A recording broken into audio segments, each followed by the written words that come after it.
Speaker قومی assembly سردار ایاز صادق کی زیر صدارت پارلیمنٹ لاجز سے ملحقہ 104 اضافی فیملی سوئٹس اور سرونٹ کوارٹرز کے تعمیراتی منصوبے کے حوالے سے اجلاس۔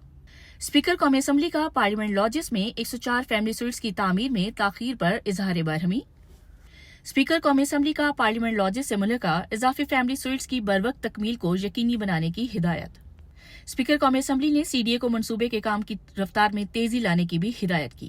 اس موقع پر اظہار خیال کرتے ہوئے اسپیکر قومی اسمبلی سردار ایاز صادق کا کہنا تھا کہ 2010 میں شروع ہونے والے منصوبے جسے 2013 میں مکمل ہونا تھا، جس میں تاخیر کے باعث اس کی لاگت 2.6 ارب روپے سے بڑھ کر 8.6 ارب روپے تک پہنچ گئی ہے۔ انہوں نے کہا کہ اراکین پارلیمان کو منصوبے کی تکمیل نہ ہونے کے باعث رہائش کے سلسلے میں مشکلات کا سامنا ہے۔ اسپیکر قومی اسمبلی سردار ایاز صادق کا یہ بھی کہنا تھا کہ تاخیر کے باعث اخراجات میں کئی گنا اضافہ ہونے سے قومی خزانے پر غیر ضروری بوجھ پڑ رہا ہے۔ اجلاس میں کیپٹل ڈیولپمنٹ اتھارٹی کے اعلیٰ حکام اور قومی اسمبلی سیکریٹریٹ کے افسران نے شرکت کی۔ سائمہ ملک، APP نیوز، اسلام آباد۔